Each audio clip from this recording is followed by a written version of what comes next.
Hi, I'm Cassie Leach, and this is my research article video for Miss Vaughan's Exceptional Children class on Wednesdays. So out of the 5 articles that I chose, the first one is My Son is in Special Education, and I Want Him to Be Challenged by Margaret Gilmore. My second article was Yoga and Mindfulness in the Inclusion Classroom by Maria Petruzzelli. My third article was Teaching Social Skills to Students with Autism by Shiloh Webb. My fourth article was Administrator and Teacher Attitudes Towards Inclusion by Heather LeMay. And my fifth article is Vocabulary Gamification versus Traditional Learning Instruction in the Inclusive High School Classroom by Diana Namond. So my first article, it was really interesting. It was about this mother and son, and her son has a disability, but was put in a regular classroom, and he was not succeeding at all. So she decided to pull him out of the public school and homeschool him for a little bit.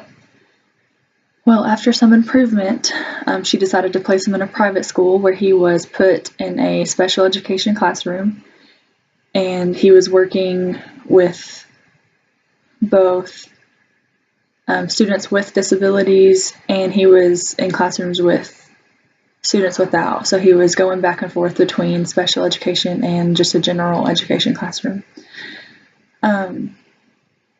After he did this, his academics improved immensely. He started succeeding. He started socializing more with his peers. He made friends. So she kept him in the private school for a little bit and then pulled him out and put him back in a regular public school where he would be in an only inclusive classroom, and his education thrived after that. This article was very well written, and it showed quite a bit of emotion from the mother, which I think was good because, emotion never hurts in situations like this. It gets the story out there. It was also very factual. She put a lot of numbers in there to back up her, I guess you could say, complaints. She gave examples about how he thrived in the public school how he thrived in the private school and in the inclusive classroom that he was put in. I think that the article could have used more testimonies from other families that had this problem. I think that would have really done it for the article if she would have added not only her story, but maybe other families that were going through the same thing. My second article was about yoga and mindfulness in the inclusive classroom, and I love yoga, so this was so interesting to me. It basically was talking about how students in an inclusive classroom have a really hard time staying focused, and part of this is believed to be because they don't get the exercise that they need. So this teacher took it upon herself to test this theory out that if they get more exercise, then they're more likely to stay focused in the class. So every week she would get the students and they would do yoga, and they would just take a break from work, do yoga for a little bit, and after doing this for a few weeks, she realized that it was helping.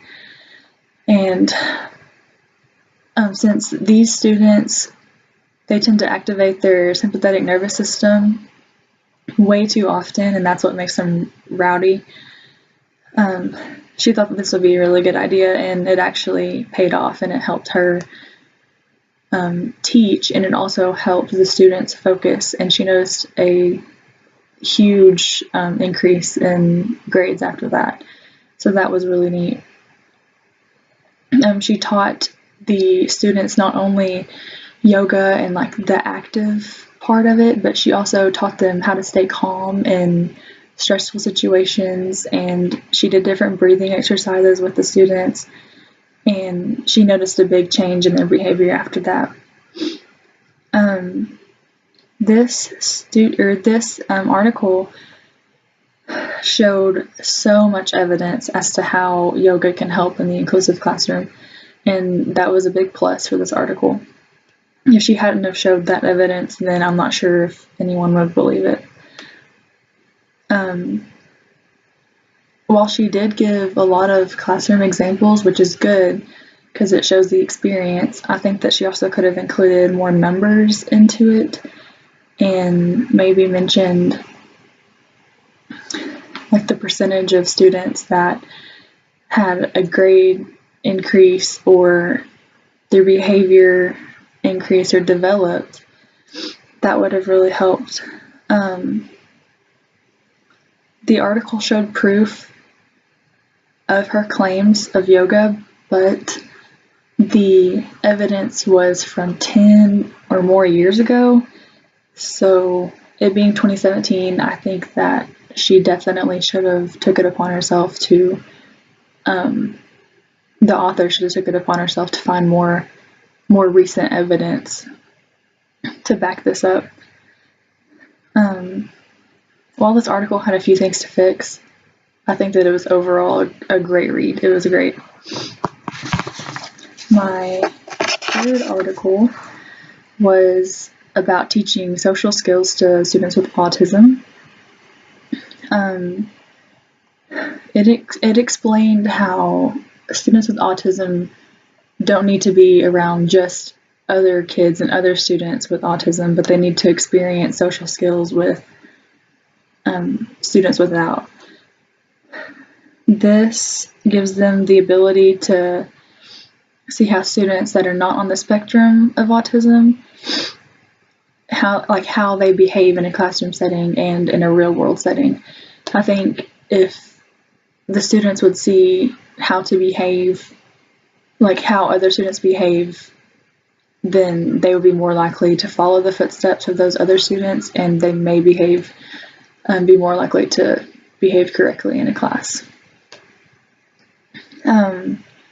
Students with autism typically have a lack of social skills, so that makes it difficult for them to determine what is right and what is wrong in a classroom setting.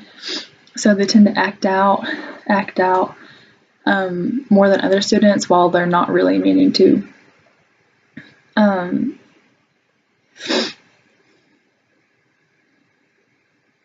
Having these students engage and learn with other students that are not on the spectrum, it was proven to greatly increase their behavior and teach them how to be social with people in general.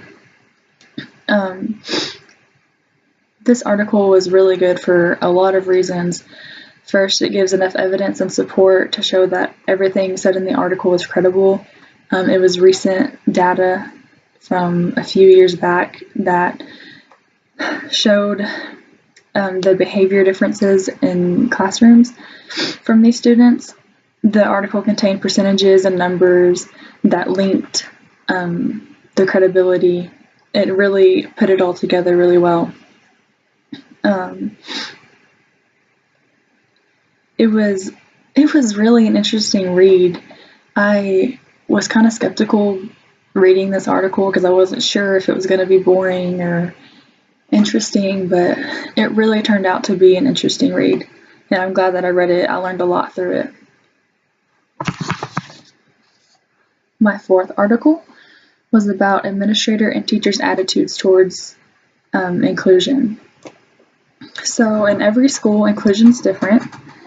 Some schools have students that may attend a general education classroom, but in others, they could attend special education classes,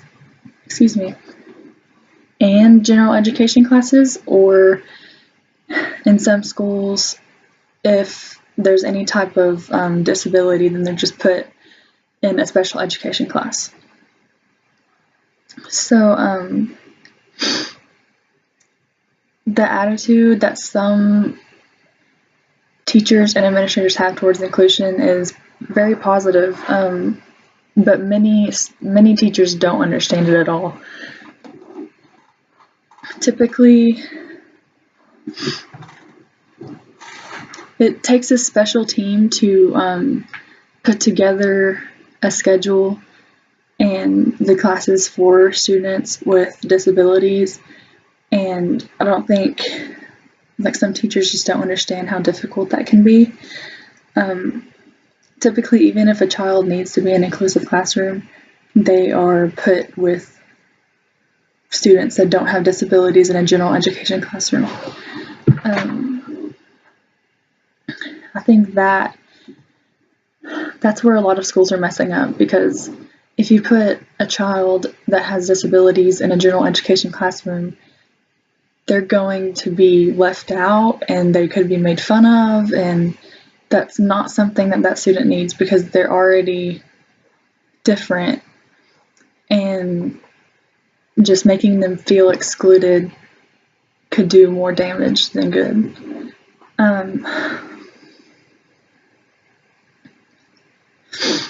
Some schools, a child may attend a special education math class, but if they were to move schools and they still needed that math, if they didn't fit that school's special education scale, then they wouldn't be put in the special ed math class, even if they need it. Some schools may practice inclusion, but others have nothing to do with it, and it's really sad, because there are a lot of students that need the extra help and that they need the inclusive classroom. This article is overall a good one. It was a bit confusing, but overall I think it was well written, and it had enough evidence to back up the segregation among special education population in schools. I wish that the article would have provided more evidence and teachers' testimonies as to what inclusion is like in the classroom and in their own specific schools.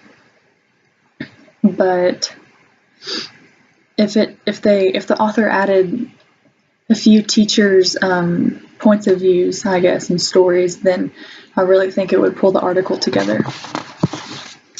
Okay, my fifth and final article was vocabulary gamification versus traditional learning instruction in the inclusive high school classroom.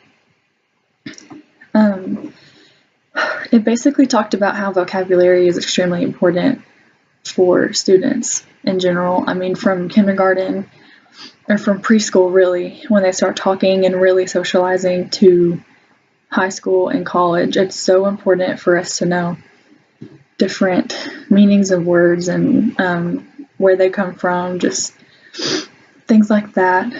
And it's proven that students with learning disabilities in particular have the most problem with learning vocabulary, and especially the vocabulary that's not used in everyday conversations.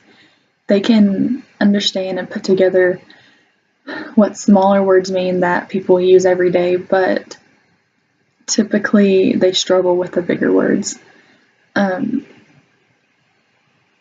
Typically, the students with learning disabilities, they have trouble putting together the context clues to understand what these words mean, and if they can't do that, then they're going to have a difficult time with vocabulary in general. There were many classrooms in this article that used Kahoot, and I'm not sure if you know what that is, but it's basically where you can go online and go to Kahoot. You can make your own quiz, and it can be over anything that you want, and you put a timer on the questions, and let's say it's like a 10-second timer. So you would put the vocabulary word on the top as like the test question, or you could put the definition as a test question. And then you put 4 options. And the student gets on their device, phone, computer, smartboard, and they have 10 seconds or however long that you put the time up there to answer the question. And it gives a sense of a teamwork. You can make teams on it. And at the end, whoever gets the most right it's like ranked. First, second, third, fourth. It's really cool. And in the article, she says that it was proven to extremely help their vocabulary. I thought that was really interesting because I didn't know how well Kahoot actually works for students in the inclusive classroom, but she said that it helped a lot. It engaged them in games that helped them learn how to remember words and what those words actually mean in conversations and using context clues. Students' test scores went up after they were introduced to Kahoot and continued to improve throughout the school year, so I thought that was very interesting. The article was well put together but needed more statistics. I think that they should have answered the questions like, did the student's grade go from D to a C or D to an A? Or what were the statistics on the grades and how much Kahoot actually helped improve them? These are questions that should have been answered in the article, in my opinion, but overall it was very well written. And that's all I have, so thank you. Bye.